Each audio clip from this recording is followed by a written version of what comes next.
देश में 75 साल में पहली बार देश का रुपया डॉलर के मुताबिक गिरकर 77 रुपया 41 पैसे के निचले पायदान पर पहुंच गया है। 75 साल में पहली बार देश का रुपया आईसीयू में है और भारतीय जनता पार्टी के मार्गदर्शक मंडल की आयु को भी पार कर गया है। प्रधानमंत्री की आयु को पार तो कर ही गया। 3 बड़े कारण हैं। पहला कारण, देश में चारों तरफ महंगाई की हाहाकार है। पेट्रोल डीजल हो, खाने की वस्तुएं हो, वो आम आदमी की पहुंच से बाहर है और देश की अर्थव्यवस्था पर से विश्वास टूट रहा है। दूसरा कारण, देश में जो विदेशी निवेश आता है आने की बजाय देश से निवेश भाग रहा है, वापस जा रहा है और उसके 4 बड़े कारण हैं। पहला, चौतरफा भ्रष्टाचार। दूसरा, पॉलिसी पैरालिसिस। तीसरा, धर्म के आधार पर बंटवारा और देश में व्यापक अशांति। और चौथा, जो भारत सरकार ने और प्रांतीय सरकारों ने बेतहाशा कर्जा ले लिया है, उससे उनकी वित्तीय स्थिति खराब है। तीसरा महत्वपूर्ण पहलू रुपये के गिरने का है फॉरेन एक्सचेंज रिजर्व्स में कमी। देश का फॉरेन एक्सचेंज रिजर्व मार्च और अप्रैल के 15 दिनों में 604 अरब डॉलर से गिरकर 536 अरब डॉलर रह गया है। केवल एक पखवाड़े में 15 अप्रैल तक, एक हफ्ता अगर मैं बताऊं तो 31 करोड़ डॉलर का निवेश हिंदुस्तान से बाहर चला गया। 25 मार्च से 8 अप्रैल तक 3 से 5 करोड़ डॉलर देश से बाहर चले गए। देश में निवेश आने की बजाय देश का पैसा और विदेशी निवेशकों का पैसा भी देश से बाहर जा रहा है। तो महंगाई, फ्लाइट ऑफ कैपिटल यानी पैसे का बाहर जाना और फॉरेन एक्सचेंज रिजर्व का कम होना, ये तीनों बहुत चिंता की बात हैं। रुपया आईसीयू में है और भारतीय जनता पार्टी सरकार, मोदी सरकार केवल हिंदू मुसलमान टकराव पैदा कर देश की अर्थव्यवस्था को कमजोर कर रही है। क्योंकि जिस देश में अशांति का माहौल होगा, जिस देश में नफरत का वातावरण होगा, जिस देश में धार्मिक टकराव होगा, जिस देश में पॉलिसी पैरालिसिस होगा, जिस देश में चौतरफा भ्रष्टाचार होगा, जिस देश में महंगाई की मार होगी, उस देश का रुपया बढ़ेगा कैसे? इसलिए भारतीय जनता पार्टी की सरकार ने इस देश की अर्थव्यवस्था पर, इस देश की जनता के रुपये पर आक्रमण बोल रखा है और उसका उनको जवाब देना पड़ेगा।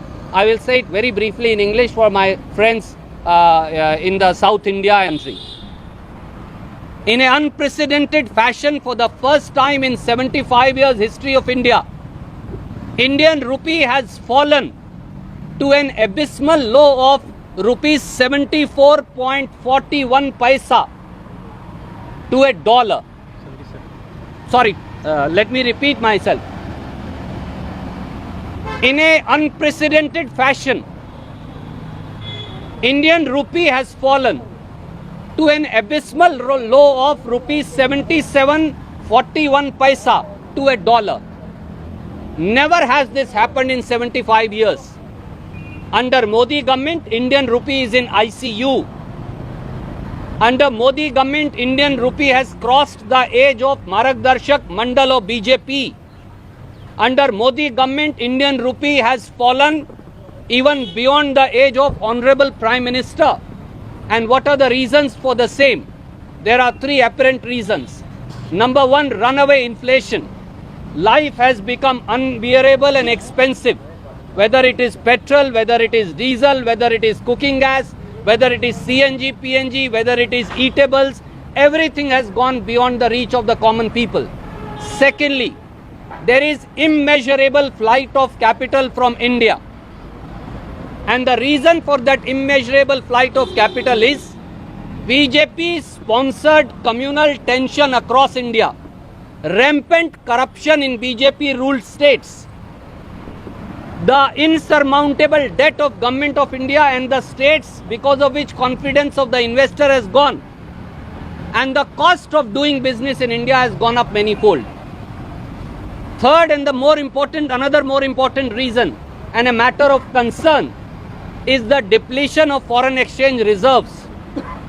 The foreign exchange reserves, even over a fortnight or so, have gone down from 604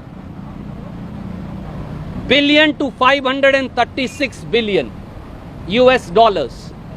Only in one fortnight, the foreign exchange reserves have depleted by nearly $31 billion.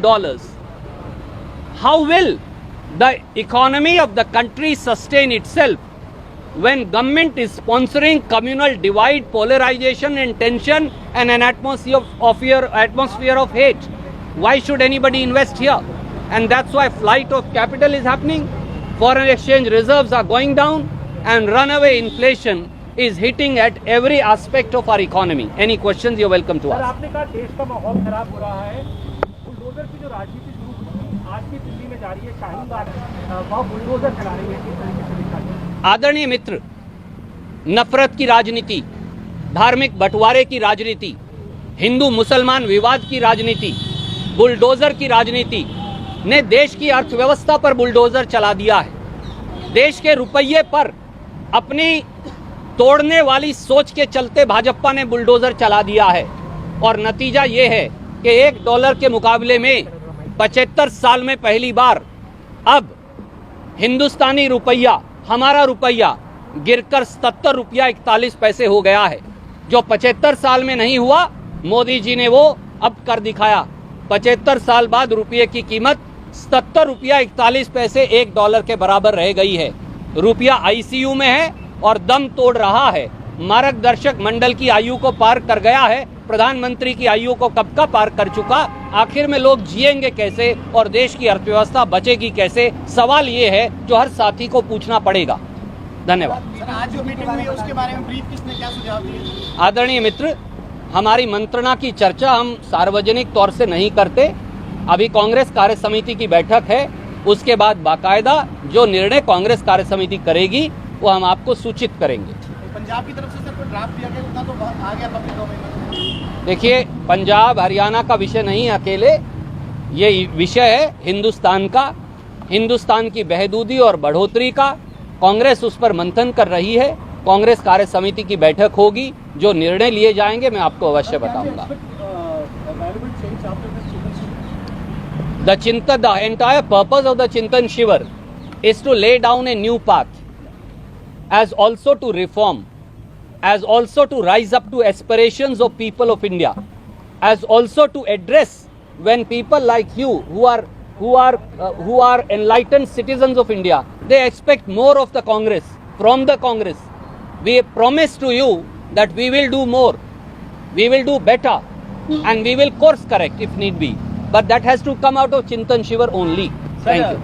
Sir, आपने जो अंग्रेजी में बोला उसी से जुड़ा सवाल है कि चिंतन शिविर में कांग्रेस एक नए रास्ते की तलाश करेगी। अभी हाल ही में आपने यही बयान भी दिया था कि कुछ लोगों से सुझाव भी पार्टी ने लिया था कि कैसे आने वाले वक्त में पार्टी और बेहतर करे, नए रास्ते पर जाए, जिसमें प्रशांत किशोर का भी नाम था। आदरणीय मित्र, क्या उनके सुझावों या बाकी लोगों के सुझावों पर भी चिंतन शिविर में संज्ञान लिया जाएगा, जिन लोगों ने भी सुझाव दिया पार्टी को? आदरणीय मित्र, आज कांग्रेस कार्य समिति की बैठक है, उसमें चिंतन शिविर के एजेंडा पर विस्तृत चर्चा होगी और उसकी जो सहमति बनेगी उसके बारे में मैं अवश्य आपको बताऊंगा।